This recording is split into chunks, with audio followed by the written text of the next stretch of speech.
ایک یہودی نے لکھا تھا، اس نے کہا تھا جس دن مسلمانوں کی تعداد فجر کی نماز میں اتنی ہو گئی جس دن جتنی جمعے میں ہوتی ہے، اس دن نہ کوئی یہودی سازش کرے گا نہ کوئی عیسائی تلوار نکالے گا۔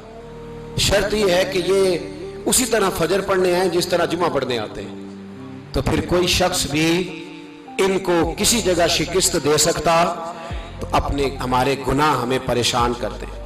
یہ جتنی آزمائشیں ہیں ان کے پس منظر میں گناہ ہیں۔ ہماری زندگی کے اندر جتنی تکلیفیں، ہماری پریشانیوں کا سبب ہم خود ہیں۔ بہت ساری جگہوں پہ ہم غلطی کرتے ہیں، اس کی ہمیں سزا ملتی ہے، غلطی کی سزا۔ ایک نوجوان نے مجھے بڑی گہری بات سنائی، میرا قریبی تعلق تھا، کہنے لگا گھر میں بڑا مسئلہ ہے، بڑی پریشانی ہے، ماں اور بیوی کا ماحول اتنا سخت ہو گیا ہے کہ نمٹ نہیں سکتا۔ آپ یقین کریں میں نے ڈیٹیل سے ساری چیز کو سٹڈی کیا، میرے پاس اتنا وقت نہیں ہوتا، پھر بھی میں نے اس فیملی کو پورا پڑھا تو غلطی نوجوان کی نکلی، نہ اس پہ اماں اعتبار کرتی ہے نہ بیوی اعتبار کرتی ہے۔ اس نے جھوٹ بول بول کے اس طرح کی ماحول پیدا کر دیا ہے کہ کوئی اس پر اعتماد کرنے کو تیار ہے۔ اگر آپ ناراض نہ ہو تو ایک بات کروں، پتہ ہے گھر میں ماحول کب خراب ہوتا ہے؟ باہر والے ہماری تقریر سنتے ہیں، گھر والے ہمارا عمل دیکھتے ہیں۔ جب وہ دیکھتے ہیں نا کہ یہ کس طرح کا شخص ہے، اس کے رویے، اس کا کردار، اس کا لب و لہجہ کتنا برا ہے اور یہ کردار کا کتنا کمزور ہے۔ اعلیٰ حضرت فرمایا کرتے تھے نیک وہ ہوتا ہے جس کی تنہائی صاف ستھری ہوتی ہے، اس لیے ماحول بگڑ جاتا ہے۔ یہ جو ہم کہتے ہیں نا میرے سجن بڑے بنتے ہیں پھر ٹوٹ جاتے ہیں، کچھ لوگ ایسے ہوتے ہیں جو ان کے پاس جاتا ہے انہی کا ہو جاتا ہے، وہ کہیں اور کے قابل کیوں بھلا؟ اس لیے کہ ان کے کردار میں ٹھنڈک دیکھتا ہے، ان کے لب و لہجے میں مٹھاس دیکھتا ہے، اس شخص میں اتنی خوبصورتی دیکھتا ہے کہ اسی کا بن جاتا ہے۔ حضرت ابراہیم بن ادم کے پاس ایک نوجوان آیا، کہنے لگا میں گناہ کرنا چاہتا ہوں۔ فرمانے لگے بالکل کر، اللہ کا دیا ہوا رزق کھانا چھوڑ دے اور گناہ کر۔ کہنے لگا یہ نہیں ہو سکتا۔ فرمانے لگے چل پھر اس طرح کر، رب کی زمین پہ نہ رہ، کسی اور کی زمین پہ چلا جا۔ کہنے لگا یہ بھی نہیں ہو سکتا۔ فرمانے لگے چل اللہ کی چھت سے نکل جا۔ کہنے لگا یہ بھی نہیں ہو سکتا، تو آپ رو پڑے۔ فرمانے لگے پھر جناب اسرائیل جب آئیں تو ان سے کہنا مجھے 2-3 سال کی مہلت دے دے، پچھلی میری گناہوں میں گزر گئی، میں ذرا 3 سال عبادت کر لوں۔ تو وہ شخص بھی رونے لگا، کہنے لگا حضور وہ مہلت نہیں دیتے، وہ جب لینے آتے ہیں تو پھر لے کے اللہ تعالیٰ نے جب انسان بنانا چاہا نا تو جناب جبریل کو کہا مٹی لے کے آ زمین سے۔ حضرت جبریل نے مٹی پہ ہاتھ ڈالا تو باقی کی مٹی رونے لگ گئی، اسے جدا نہ کر۔ تو جناب جبریل چھوڑ کے چلے گئے۔ حضرت میکائیل کو بھیجا مٹی لا، مٹی پہ ہاتھ ڈالا تو باقی کی مٹی رونے لگ گئی، چھوڑ کے چلے گئے۔ جناب اسرائیل کو بھیجا، مٹی پہ ہاتھ ڈالا تو باقی کی رونے لگ گئی، چھوڑ کے نہ جاؤ۔ تو حضرت اسرائیل فرمانے لگے تیرا رونا دیکھو کہ رب کا حکم دیکھو۔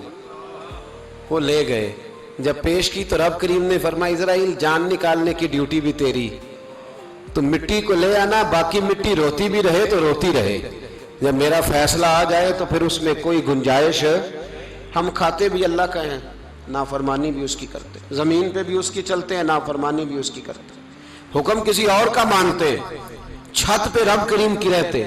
اس طرح نظام نہیں چلتا۔ میرے بھائی یاد رکھ لو گناہوں کی سزا ملے گی، زندگی تنگ ہو جائے، یہاں بھی آزمائش ہوگی اور وہاں بھی۔ میں نے درس پہ کہا تھا، پھر بات کہتا ہوں، یہ میں اپنے لیے کہہ رہا ہوں، توجہ ہے میری بات پر۔ دعا فرمایا کرے کہ جو کچھ ہم نظر آتے ہیں اللہ ہمیں ویسا بننے کی توفیق بھی عطا فرما۔ اللہ ویسا بننے کی، یہ مشکل معاملہ ہے، مشکل۔ دیکھیں نا ایک آدمی سیاستدان ہے، اس نے بڑے اچھے نعرے لگائے، انقلاب آ جائے گا، میں غریب کا بھلا کر دوں گا، میں یتیموں کے سر پہ ہاتھ رکھوں گا، میں مجبوروں کی مدد کروں گا، میں دکھیوں کی مدد کروں گا، مزدوروں کو۔ اس نے اچھے اچھے نعرے سکھائے، اچھا اس نے پیغام دیا، اندر اس کے یہ تھا کہ اقتدار ملے گا تو مرضی کروں گا۔ لوگ اس کے گرد بھی گئے، اس کی گاڑی کے پیچھے بھی بھاگے، لوگوں نے اس کے نعرے بھی لگوائے، جیب سے پیسے لگا کے اس کے پوسٹر بھی شائع کیے، لوگ اس کے گرویدہ ہو گئے، لوگوں نے پوری، اور میری قوم نے تو بیچاری نے کئی دفعہ دھوکے کھائے۔ جس نے نعرہ لگایا غریب اسی کے پیچھے مسیحا بن کے چل پڑا، آج دھوکہ دے لیا، لوگوں کو پیچھے لگا لیا۔ یہ بتاؤ اگر راز کھل جائے، اگر راز کھل جائے کہ یہ دھوکہ دے رہا ہے، یہ فریب کر رہا ہے، تو لوگ اس کا کیا حال کریں گے؟ یہ راز قیامت میں کھل جائے گا، قیامت میں یہ راز یہ کھل جائے گا، کھل جائے گا۔ یہ دھوکے باز تھا۔ اذا زلزلت الارض زلزالہا، جب زلزلہ آئے گا جیسے اس کا آنا ٹھہرا، واخرجت الارض اثقالہا، زمین اپنے بوجھ باہر نکال دے گی۔ اس سے مراد کیا ہے کہ زمین پہ جو جرم ہوئے زمین بتا دے گی، باہر نکل آئے۔ وقال الانسان ما لہا، انسان کہے گا اسے کیا ہوا، یہ تو سب کچھ بتا رہی، بوجھ باہر نکال دے گی۔ ایک آدمی پیر طریقت بن کے بیٹھ گیا، جبہ کبہ پہن کے بڑی پگڑی باندھ کے بیٹھ گیا، اچھی اچھی نیک باتیں بتانے لگا، لوگ اس کی دست بوسی کرنے لگے، ہاتھ چومنے لگے، پیچھے لگ گئے، خدمت کرنے لگے، جیب سے نذرانہ دینے لگے۔ اس کے نام پر لوگ اپنی جیب سے لنگر پکانے لگے، خانقاہ کی خدمت ہونے لگی، مہمان اس کے آتے، نوکری کوئی اور کرتا۔ میں نے کہا تھا شاید اپنے لیے کہہ رہا ہوں، ڈیوٹیاں لوگ کرنے لگے، حالات بدلنے لگے، لیکن اس کے اندر تو چور تھا، وہ تو دکاندار تھا، تو یہاں جو اس کے پیچھے لگے تھے وہ تو سچے تھے، انہیں تو اجر ملے گا، لیکن اس کا جب راز کھلے گا تو بڑی رسوائی ہوگی۔ اس کا جب راز کھلے گا تو بڑی، ایک میری طرح کا دیندار تھا، جو چہرے کا تو نیک تھا، اندر پتہ نہیں کیا کچھ تھا۔ ایک طوائف گزر رہی تھی، اس نے اس کو تبلیغ کر دی، کہنے لگا بس کر دے، سیانی بن جا۔ تو کسی دانشور میں لکھا ہے اس نے بڑا سخت جواب دیا اس عورت نے، کہنے لگی بابا میں تو جو ہوں وہ نظر بھی آ رہی ہوں، تو بتا جو تو نظر آتا ہے وہ تو ہے کہ نہیں؟ اس بندے نے چیخ ماری اور بے ہوش ہو کے گر پڑا۔ تو لوگوں نے کہا بابا آج کسی صوفی کا کلام سنا ہے جو بے ہوش ہو گیا؟ تو اس نے کہا نہیں، آج طوائف کی بات سنی ہے، طوائف کی۔ اور وہ عجیب بات کر گئی ہے، وہ کہہ گئی ہے میں تو جو ہوں میں نظر آ رہی ہوں، تو بھی تو بتانا، تو بتانا کہ تو دستار امامت پہنتا ہے،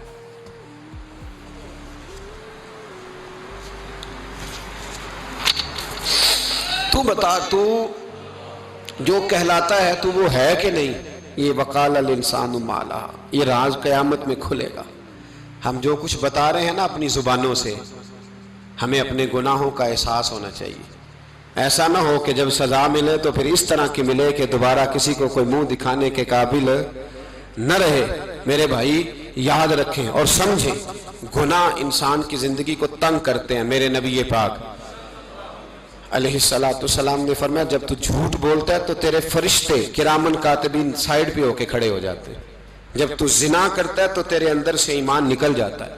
اور نبی پاک علیہ السلام نے فرمایا جب میری قوم میں ناانصافی عام ہو جائے گی تو قتل بھی عام ہو جائے گا۔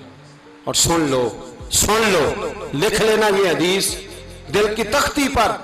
نبی پاک علیہ السلام نے فرمایا جب میری قوم میں بے حیائی اور بدکاری عام ہو جائے گی تو دو سزائیں اللہ دے گا، ایک تو جوان موتیں آئیں گی، جوان بچے کچھ بھی نہیں دیکھا چلے گئے، اور دوسری سزا اللہ یہ دے گا کہ ایسی بیماریاں آئیں گی جن کا علاج نہیں ملے گا، ایسے امراض پھوٹ پڑیں گے۔ اگرچہ میں آپ کو ایسی تقریر بھی سنا سکتا تھا جس پہ آپ بہت زیادہ محظوظ ہوتے، پر میں نے اس جمعے میں ایسا موضوع چنا ہے جس کا ہمیں خاص ضرورت ہے۔ بھائی دیکھیں تو صحیح، کہیں ایسا تو نہیں کہ ہم ان عیبوں میں مبتلا ہیں۔ میرے نبی کریم علیہ السلام نے فرمایا جب تم نیکی کا حکم دینا اور برائی سے منع کرنا چھوڑ دو گے پھر اللہ تم پر ظالم حکمران مسلط کرے گا۔ اور اگلے لفظ اس سے بھی زیادہ سخت ہیں، محبوب فرمانے لگے پھر تمہاری نیک لوگ دعائیں بھی کریں گے تو اللہ وقتی طور پر ان کی دعاؤں کو بھی قبول نہیں فرمائے گا، اس لیے کہ تم لوگوں نے نیکی کا حکم دینا اور بھلائی سے روکنا چھوڑ دیا۔ عزیزو یاد رکھو جب گناہ عام ہوتے تو پھر حالات بدلتے اور لوگوں کو سزا ملتی ہے ان کے گناہوں کی، بلکہ یہاں تک لکھا ہے کہ نیت خراب ہو تو سزا شروع ہو جاتی۔ کیا خراب ہو؟ بولیے گا۔ نیت بھی خراب ہو تو سزا۔ حضرت رومی کہتے ہیں کہ ایک بادشاہ کو پتہ چل گیا کہ ایک آدمی نے بڑا اچھا باغ لگایا ہے، خوبصورت باغ ہے، مالٹے کا، کنوں کا باغ، بڑا پیارا۔ بادشاہ نے کہا ذرا جا کے دیکھتا ہوں۔ بادشاہ سلامت باغ دیکھنے آئے، تو اب وہ مزدور آدمی تھا، عام آدمی تھا جس نے باغ لگایا، کسان تھا، اس کو کہا کہ چند کنوں توڑ کے لایا تو بڑے پیارے لگے، ایک دو اور لایا، کھائے، بڑے میٹھے، بڑے پیارے، بڑے توانا، بڑا مزہ آیا۔ تو بادشاہ کے دل میں خیال آیا کہ اس پہ قبضہ نہ کر لوں باغ پہ۔ ہمارے ہاں نا کرائے پہ دکان دیتا نا مالک، تو جب کسی غریب کی چل جاتی ہے کہتا ہے تو خالی کر، میں نے خود ڈال لی ہے، چل گئی نا اس کی۔ حالانکہ رزق اپنے اپنے نصیب کا ہے، رزق اپنے اپنے نصیب کا ہے، جس کو اللہ تعالیٰ چاہتا ہے عطا کرتا ہے۔ تو اس کو کہا کہ اور توڑ کے لا، اور دل میں خیال ہے کہ یار اتنا اچھا باغ ہے، قبضہ کر لیتے ہیں، ہماری حکومتیں قبضہ کر لیتی ہیں کہ جو چیز اچھی لگ جائے۔ اب وہ کسان 2-3 کنوں توڑ کے لایا، اس نے کھائے تو کھٹے نکلے، ترش تھے۔ کہنے لگا تجھے کیا ہو گیا ہے؟ تو بندہ بڑا صاحب دل تھا، کہنے لگا میں تو ٹھیک ہوں، آپ اپنی نیت سے پوچھیں کہیں خراب تو نہیں ہو گئی۔ تو کنوں میں بھی اس کا اثر آ گیا ہے، اپنی نیتیں بگڑ جائیں نا، نیتیں۔ اب ایک بات کہنے لگا ہوں، غور سے سننا، جب تک دو بھائی اکٹھے کاروبار کرتے ہیں، نیت ہوتی ہے کہ ہمارا گھر چلے گا، تب تک اللہ برکت دیتا ہے۔ اور جب اپنی اپنی جیبیں سمیٹنے لگ جاتے ہیں نا کہ یہ میرا 5,000 ہے، آج میں گیا تھا اگرائی کرنے، یہ میرا 10,000 ہے، آج میں نے زیادہ، جب وہ ٹٹولنے لگتے ہیں پھر اس دکان سے بھی برکت اٹھ جاتی ہے، پھر وہاں سے بھی برکت چلی جاتی ہے۔ فَإِنَّ لَهُ مَعِيشَةً ضَنْكَ، فرمایا جب تو میں منہ پھیر لیتا ہے پھر تیری زندگی اللہ تنگ کر دیتا ہے، پھر وہاں سے بھی برکت، خوبصورتی، اثر اٹھ جاتا ہے۔ ایک سنار نے گلی میں ایک یتیم چھوٹے سے بچے کو گھومتے دیکھا، تو سنار بے اولاد تھا، بچے کو اٹھا کے گھر لے آیا،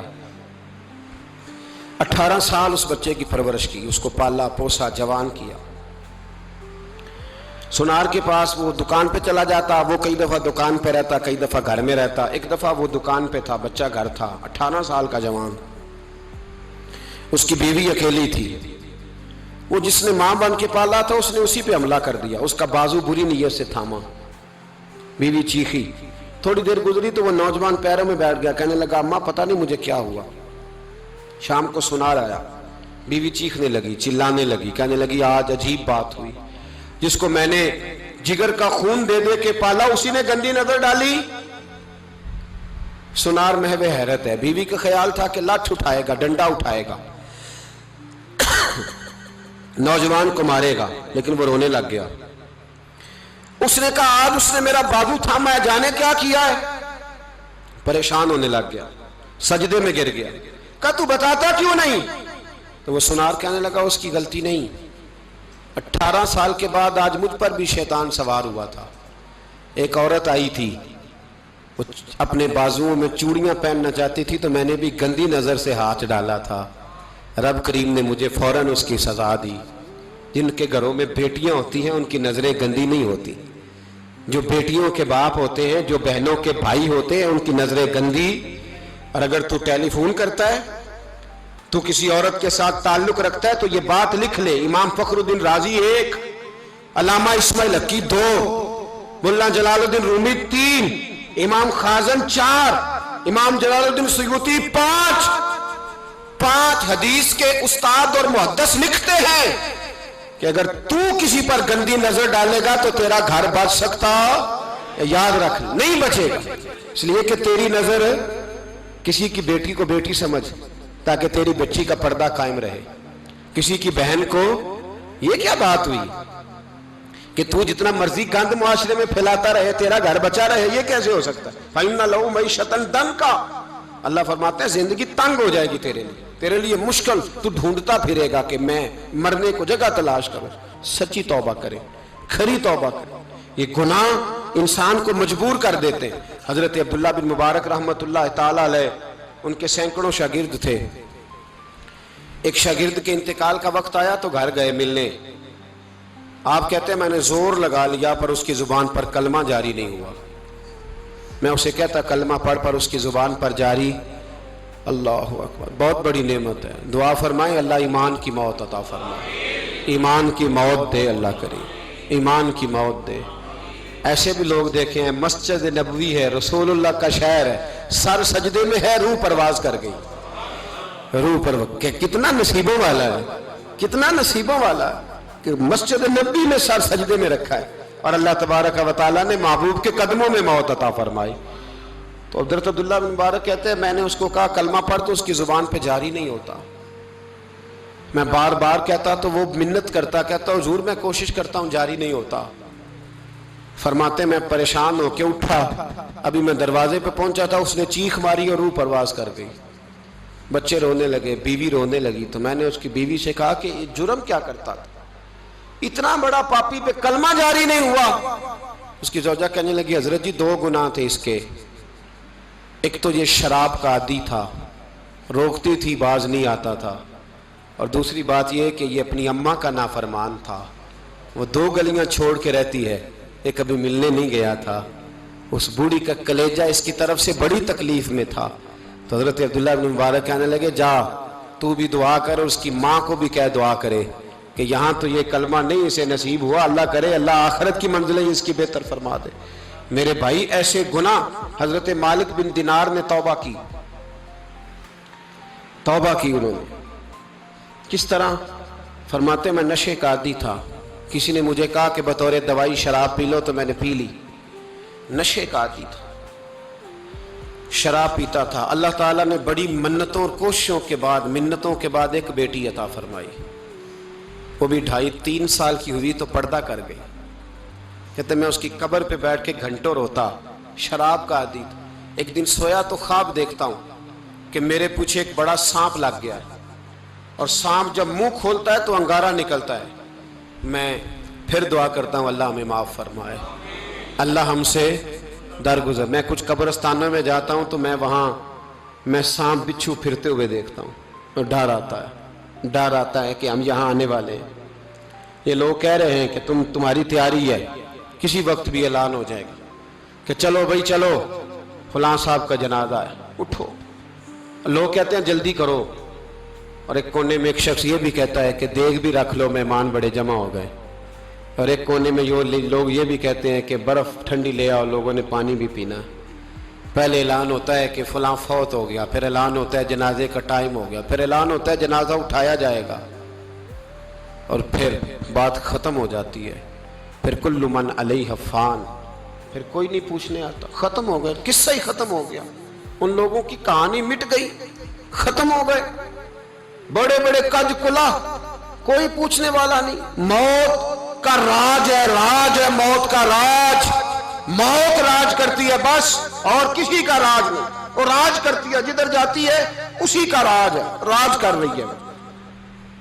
تو حضرت مالک بن دینار کہتے ہیں قبرستان میں میں نے دیکھا, میں خواب دیکھتا ہوں بڑا اژدہا, اس کے منہ کے اندر آگ میرا پیچھا کر رہا ہے. کہتے میں خواب دیکھ رہا ہوں. میں دوڑا, لیکن وہ اژدہا جب میں دوڑا تو میرے آگے آ کے کھڑا ہو گیا. میں مشرق کو دوڑا تو وہاں بھی آ گیا, مغرب کو دوڑا تو وہاں بھی آ گیا. جناب مالک بن دینار کہتے ہیں ایک بوڑھا شخص کمزور مجھے بچانے آیا, پر اس اژدہا نے پھونک ماری تو وہ بوڑھا آدمی دور جا گرا. کہتے میں چیختا تھا, چلاتا تھا. ایک پہاڑی پہ میں بھاگا گیا تو وہاں مجھے میری بیٹی ملی, مجھے فوت ہو گئی. وہ اس اژدہے کے آگے اس نے یوں ہاتھ کیا تو اژدہا پیچھے بھاگ گیا. میں نے بیٹی کو گود میں اٹھایا, میں نے کہا بیٹی یہ کون تھا؟ کہنے لگی ابا یہ تیرا برا عمل تھا, یہ تیرا برا عمل تھا, یہ تجھے کھا جاتا اگر میں نہ ہوتی. تو کہا یہ بوڑھا جو مجھے بچانے آیا یہ کون تھا؟ کہا یہ تیرا اچھا عمل تھا, پر کمزور بڑا تھا, تھوڑا تھا, یہ تیرے برے عمل کا مقابلہ کرنے کی ہمت نہیں رکھتا تھا. حضرت مالک بن دینار کہتے ہیں میری بیٹی نے خواب میں میری داڑھی پکڑ لی اور کہنے لگی ابا میں چاہتی ہوں تو صحیح ہو جا, ایسا نہ ہو کہ پھر تیرے پیچھے یہ اژدہا لگ جائے. حضرت مالک بن دینار کہتے ہیں جب میں سو کے اٹھا تو میری داڑھی آنسوؤں سے بھری ہوئی تھی.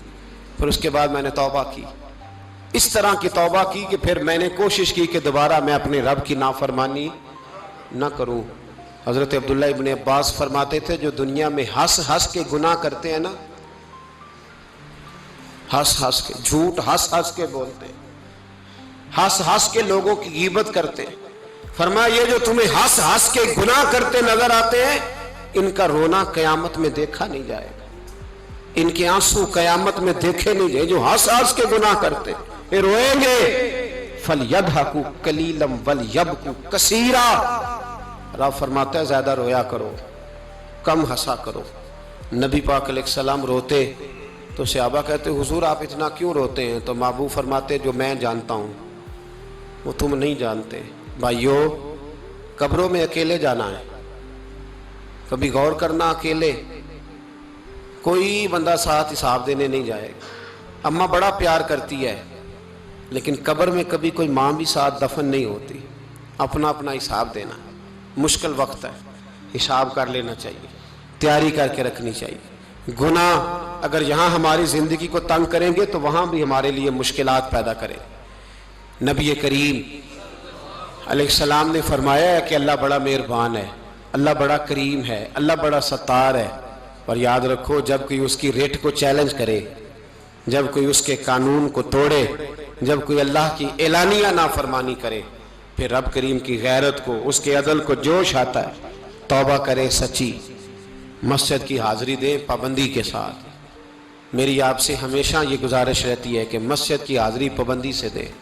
میں اپیل کرتا ہوں داڑھی رکھ لیں، یہ میرے نبی کا طریقہ ہے صلی اللہ تعالی علیہ۔ واپس آ جائیں، ہماری بقا نہ ہمارے دین میں ہے، کوئی نہیں ہمیں رکھے گا، کوئی نہیں رکھے گا، کوئی نہیں۔ میرا ایک دوست رات بتا رہا تھا کہ سعودی عرب میں ایک شخص نے 30 سال محنت کی، تو جب وہ مرا ہے وہیں اس کے گھر میں فون کیا تو اس کے گھر والوں نے کہا جناب آپ کو مشکل ہوگی ڈیڈ باڈی بھیجنے میں، وہیں دفن کر دیں، ہاں اگر اس کا کوئی پیسہ ہے تو وہ ذرا اکاؤنٹ میں بھیج دیں، بچیوں کو ضرورت ہے۔ او بھائی تو اکیلا جائے گا، تیرے لیے مشکل ہو جائے۔ اپنے بھی ساتھ یقین کریں، بچے دعائیں کرانے آتے ہیں، کہتے ہیں حضرت جی دعا کریں اللہ اماں کی سختی معاف کر دے۔ اس کا مطلب کیا ہے کہ اماں اب جائے، اب ہمارا نمبر آئے۔ بچے تو انتظار کر رہے ہیں کہ ابا جائے اور گدی پہ ہمارا نمبر آئے۔ تیاری ہے، اکیلے جانا ہے، اکیلے، سخت سا مرحلہ ہے، اکیلے سارا کچھ فیس کرنا۔ آج توبہ کریں، وہاں کے کیڑے یہاں رہ کے ماریں، اپنے ساتھ ظلم نہ کریں۔ ہم اس قابل نہیں کہ وہاں جا کے مقابلہ کر سکیں، بچیں، اپنے آپ کو محفوظ کریں، بچائیں، حساب اپنا اپنا دینا ہے۔ کسی باپ نے اگر اپنے بچوں کو حرام کھلایا تو بچے تو نہیں کہہ رہے تھے نا کہ حرام لے کے آ، تو باپ نے حساب دینا، والد نے۔ لہٰذا مہربانی فرمائیں، اپنے اوپر رحم کھائیں، اپنے آپ کو سنواریں۔ آج جمعۃ الوداع ہے، توبہ کریں، اللہ کے نیک بندوں کی صحبت میں بیٹھا کریں، اچھی باتیں سنا کریں تاکہ دل نرم رہے۔ ان جگہوں سے بچیں جو گناہ کی طرف لے کے جاتی، ظلم سے، زیادتی سے، جبر سے بچیں۔ اپنے آپ کو اپنے رب کریم کی بارگاہ میں جھکا دیں۔ ہمارا کہیں اور گزارا نہیں، کوئی نہیں ہمیں پوچھے گا۔ اقبال رو پڑے آخری عمر میں، رو پڑے اور اللہ کی بارگاہ میں عرض کرنے لگے نہ جہاں میں کہیں بھی امان ملی، جو امان ملی تو کہاں ملی، میرے جرم خانہ خراب، تیرے عفو بندہ نواز میں۔ پناہ صرف اللہ رسول کی بارگاہ میں، باقی کوئی پناہ دینے کو تیار نہیں ہے۔ دعا کرتا ہوں اللہ کی بارگاہ میں اللہ ہمیں سچی توبہ کی توفیق عطا فرمائے۔ آخر دعوانا ان الحمدللہ۔